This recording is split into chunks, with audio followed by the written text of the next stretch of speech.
देखिए, 30 जनवरी को भोपाल में ओबीसी आंदोलन रखा गया और उसी की तैयारी को लेकर आज एक प्रेस वार्ता रखी गई थी ग्वालियर के अंदर।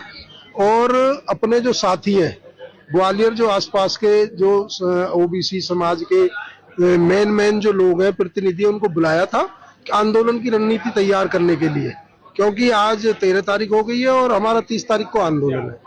और जैसा कि आपको पता है कि लंबे समय से जो हमारे पुलिस भर्ती वाले भाई, जो 27% आरक्षण जिनको मिलना चाहिए, 14% देकर उनको 13% उनका होल्ड कर रखा है।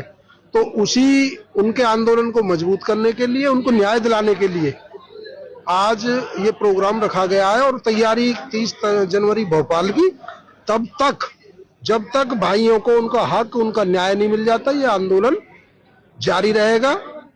मुख्यमंत्री जी ओबीसी समाज से आते हैं, उनसे अनुरोध है, या भारतीय जनता पार्टी के लोगों से अनुरोध है कि केवल मुख्यमंत्री ओबीसी का बना देने से गरीब के या किसान के बेटों के घर में रोशनी नहीं आती और ना ही उनका पेट भरा जा सकता है।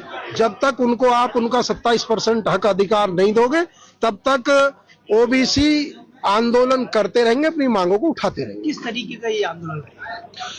आंदोलन में सारी चीजें होती है। संवैधानिक तरीके से हमने अपने आंदोलन की शुरुआत की है। उसमें हर वो तरीका अपनाया जाएगा जिससे हमारे भाइयों को न्याय मिल सके, उनको रोजगार मिल सके, उनको नौकरी मिल सके, उनके परिवार खुशहाल हो सके। इस आंदोलन के अहम बिंदु क्या रहेंगे?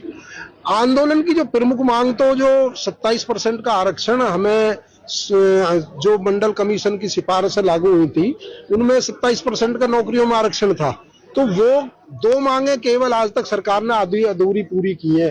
52% आबादी है ओबीसी समाज की और 27% आरक्षण उनको मिला हुआ, उसमें से भी 13% की कटौती कर रहे हैं।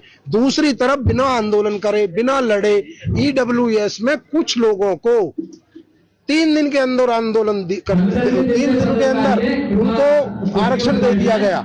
एक दिन लोकसभा में, एक दिन राज्यसभा में और तीसरे दिन राष्ट्रपति की मोहर लगने के बाद उन्होंने तो कोई आंदोलन नहीं किया, उन्होंने तो कोई सड़कों पर निकल के प्रदर्शन नहीं किए।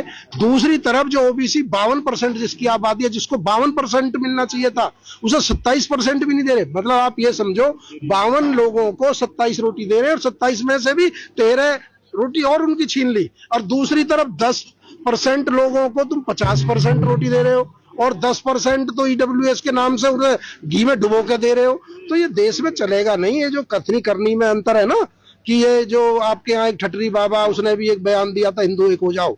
अब ये ओबीसी हिंदू नहीं है। मैं ठटरी बाबा से पूछना चाहता हूँ, एक बयान